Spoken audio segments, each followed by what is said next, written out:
আপনারা সবাই তো জানেন ভিন্ন দেশে ভিন্ন নামে পরিচিত আমাদের বাঙালি বা আমাদের ইন্ডিয়ান অনেক রেসিপি রয়েছে, বা আমাদের ভিন্ন দেশ নয় ভিন্ন রাজ্যও কিন্তু একই জিনিসের ভিন্ন ভিন্ন নামে পরিচিত। যেমন আজকের এই রেসিপিটাই দেখুন, এটার নাম নাকি কি ক্ষীরা গায়তা, যেটা উড়িষ্যার একটা ফেমাস রেসিপি, বা পুলি ক্ষীর। এটা কিন্তু আমরা নর্মালি বাঙালিরা পুলি পিঠে বা দুধ পুলি হিসেবেও কিন্তু জানি, জাস্ট শেপটা একটু আলাদা।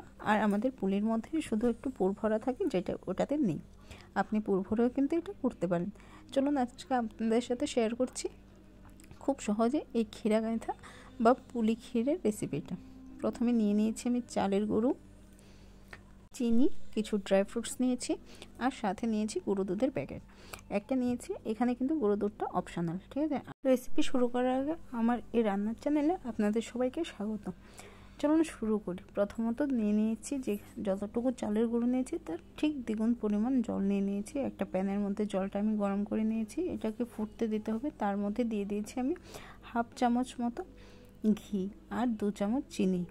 সেটা ভালোভাবে চিনিটা গলে যাওয়ার পর কিন্তু সে জলটার মধ্যে চালের গুঁড়োটা আমরা দিয়ে দিয়েছি, দিয়ে ভালোভাবে মিক্স করে নেব। যতক্ষণ না জলটা টেনে যাচ্ছে, শুকিয়ে যাচ্ছে, একটা খুব ভালোভাবে একটা স্মুথ ডো না রেডি হয়, ততক্ষণ পর্যন্ত কিন্তু আমরা এটাকে কুক করে নেব। এখানে কিন্তু জলটা ফুটে যাওয়ার পর না গ্যাসের ফ্লেমটাকে আমরা স্লো করে দেবো, একদম স্লো করে দেবো। তারপর কিন্তু এখানে চালের গুঁড়োটা আমরা ভালোভাবে মিক্স করে নেব।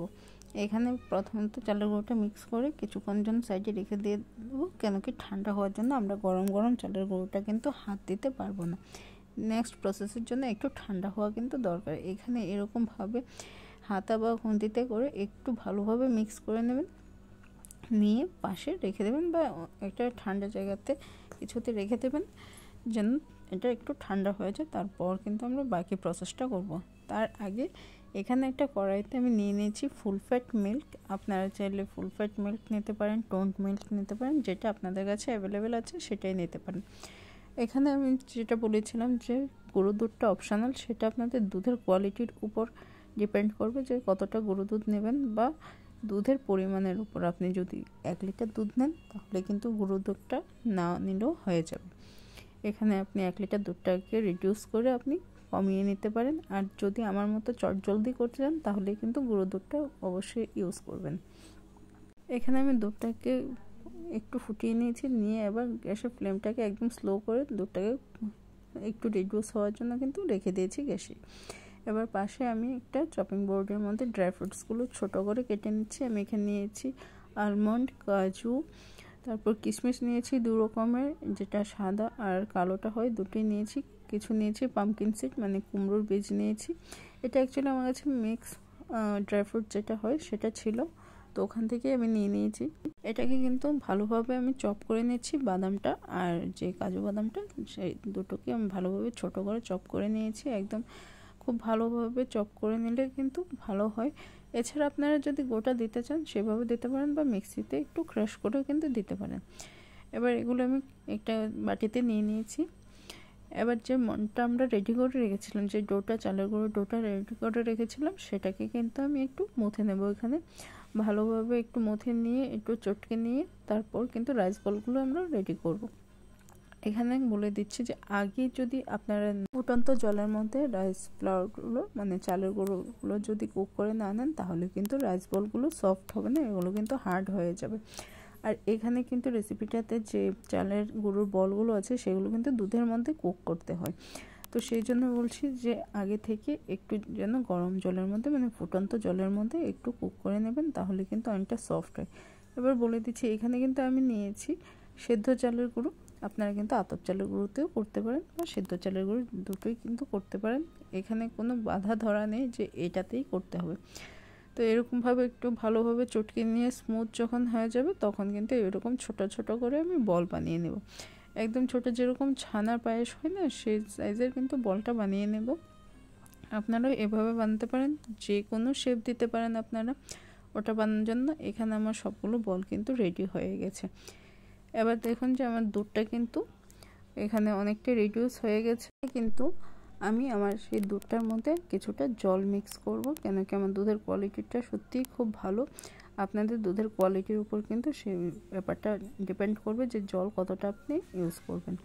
এবার কিছুটা আমি জল দিয়ে দিয়েছি, প্রায় 1 কাপের মতো জল দিয়ে এটাতে দিয়ে দিয়েছি কিছু এলাচ ক্রাশ করে দিয়েছি, আর দিয়ে দিয়েছি 1 চিমটি নুন। দুধের মধ্যে কিন্তু মানে মিষ্টি জাতীয় কিছু বানাতে হলে 1 চিমটি নুন দিলে কিন্তু টেস্টটা অনেকটা এনহ্যান্স হয়। শুধু মিষ্টি টেস্টটা কিন্তু খুব একটা খাওয়া যায় না বা মুখে লেগে যায়। তারপর দিয়ে দিয়েছি কিছু কেশর। কেশরটা আপনারা স্কিপ করতে পারেন যদি ঘরে না থাকে, তো কোনো অসুবিধা নেই। অ্যাকচুয়ালি কিন্তু এটা যে বানানো হয়, যে ওড়িশার যে অ্যাকচুয়াল ডিশটা, সেটা কিন্তু এলাইচি ফ্লেভারেরই হয়। তো এখানে আরেকটা জিনিস, যে এলাইচিগুলো যদি আপনি ক্রাশ করে দেন তাহলে কিন্তু এরকম আগে দেবেন, যদি পাউডার দেন তাহলে কিন্তু পরে দেবেন। দিয়ে তারপর কিন্তু আমি রাইস বলগুলো দিয়ে দিয়েছি, সাথে একটু নাড়াচাড়া করে ড্রাই ফ্রুটটাও কিন্তু আমরা দিয়ে দিয়েছি এখানে।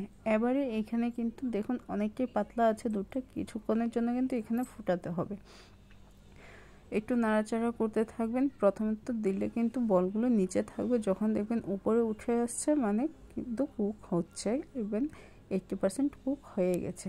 তারপর কিন্তু আপনারা চিনিটা ব্যবহার করতে পারেন, বা আরও পরেও কিন্তু চিনিটা ইউজ করতে পারেন। এখানে কিন্তু চিনিটা দেওয়ার পর আর একটু ভালোভাবে ফোটাতে হবে, কেন কি চিনি দেওয়ার পর কিন্তু দুধটা আরও পাতলা হয়ে যায়। কিন্তু একটু হাত চালাতে হবে, কেন কি একটু পরপর সাইড থেকে যে সরগুলো সাইডে লেগেছে সেগুলোকে চেঁচে চেঁচে বা কুড়িয়ে এনে দুধটার মধ্যে দিয়ে দিতে হবে। আর একটু মানে নাড়াচাড়া করে নিতে হবে, উপর নিচ করে নাড়াচাড়া করতে হবে যেন তলাতে লেগে না যায়।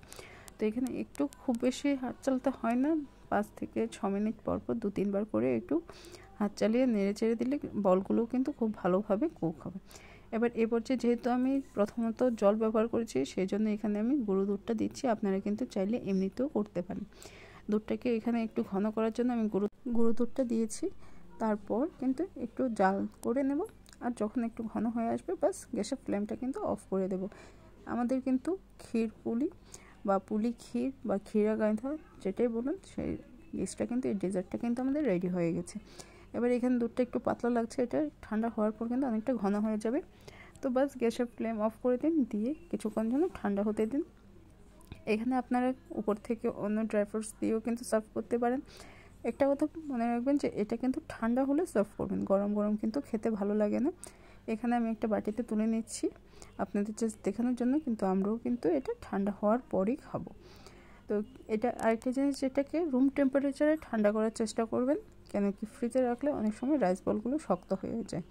তো রাইস বলটা যেন শক্ত না হয়, সফট যেন থাকে, তার জন্য একটু রুম টেম্পারেচারে কিন্তু এটাকে ঠান্ডা করবেন। এখানে দেখুন ঠান্ডা হয়ে গেছে আমার। তারপর কিন্তু আমি দেখাচ্ছি, আমি উপর থেকে 2-4টে কেশর দিয়ে দিয়েছি। দেওয়ার পর কিন্তু আমি এখানে আপনাদের সাথে শেয়ার করছি। উপর থেকে দেখুন কালারটা অনেকটা দুর্দান্ত এসছে, আর অনেকটা সর বসে গেছে, উপরটাতে সর জমে গেছে। আমি আরেকটা বাটিতেও তুলে নিয়েছিলাম কিছুটা, ওখান থেকে দেখাচ্ছি আপনাদের এটা কতটা সফট হয়েছে। চামচে কাটতে গেলে অনেক সময় স্লিপ করেছে, যেহেতু চালের গুঁড়োতে তৈরি। দেখুন আমি হাতে ভেঙে দেখাচ্ছি কতটা সফট হয়েছে বলটা, আর খেতে কিন্তু দুর্দান্ত লাগে। এখানে কিন্তু আরেকটা জিনিস মনে রাখবেন যে চিনির পরিমাণটা আপনারা আপনাদের স্বাদ মতো দেবেন। খুব বেশি মিষ্টি হয়ে গেলে কিন্তু ভালো লাগবে না। আর চালের গুঁড়োটা যেহেতু পরে খুব একটা চিনি বা নুন টানে না, তার জন্য চালের গুঁড়োর যে ডোটা আছে সেটা রেডি করার সময় কিন্তু একটু চিনি ব্যবহার করবেন, তাহলে কিন্তু খেতে মিষ্টি লাগবে আর খেতেও ভালো লাগবে।